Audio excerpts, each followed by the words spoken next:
Hello, internet friends. Welcome back once again, and thank you for joining me today. The video you're going to be watching here is day 6 from week 10. That is last week, and it's going to be my heavy bench pressing work, and then some double pause deadlifting, a few rows, and some close grip work.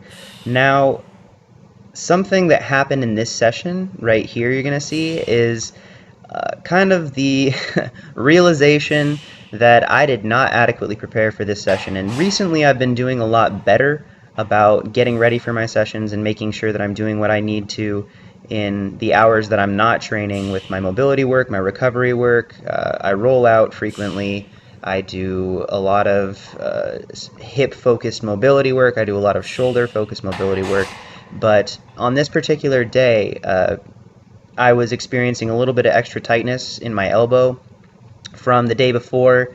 If you watched the last video and you saw in some of the notes, my last set of squats, I had a cramp in my forearm that just I didn't adequately deal with. It ended up being a little bit bigger deal than I expected, and it negatively affected me prepping for this session. And it just goes to show that even when things feel like they're going well, if you're doing everything that you need to be doing to prepare yourself to be successful, if you're adequately putting in work outside the gym, if you're adequately putting in the necessary effort in the other aspects that should add up to you being successful, that's awesome and that's great.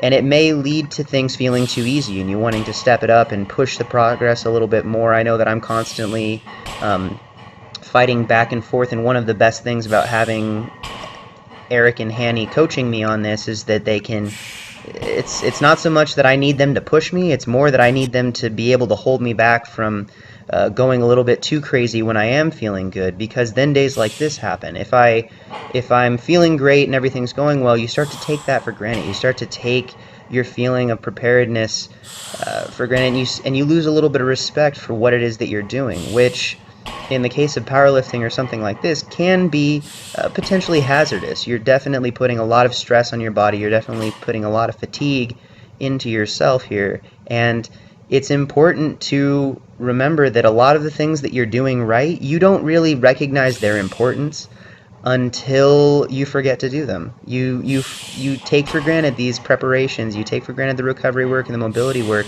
until you're not doing enough of it. And especially if you've been doing it when it comes to things like nutrition, rest, all of that stuff, if you're on top of it for a period of time and you start to be like, it's just extra work, I could do a day without it, and then you come into a day like this where you struggle pretty hard, even if it doesn't look all that hard. I was struggling pretty darn hard, especially on the bench pressing. I was not happy with the way that technique was looking because I didn't do what I needed to adequately prepare, and it just is a constant reminder that when you get to a high level, or even when you're just trying to get to a high level of something, you have to take it seriously enough and respect what you're doing enough to put in the work outside of the environment that you might give more credit. Most people will look at that and say, what's the most effective program? What's the most effective diet? What's the most effective ways of recovering?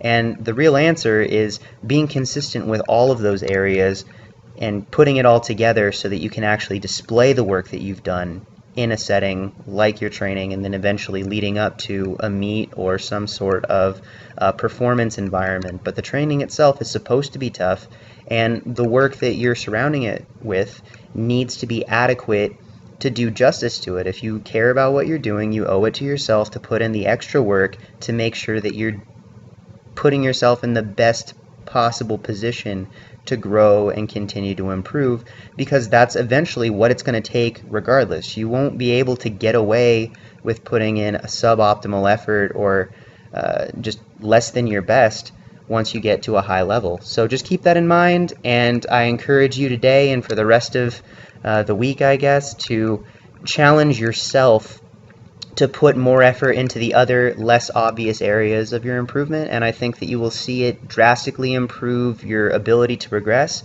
and it'll also potentially shore up some of the weaknesses that you might be struggling with. So thank you guys for listening, thanks for joining me, and I will talk to you all very soon. Have a great day. Bye.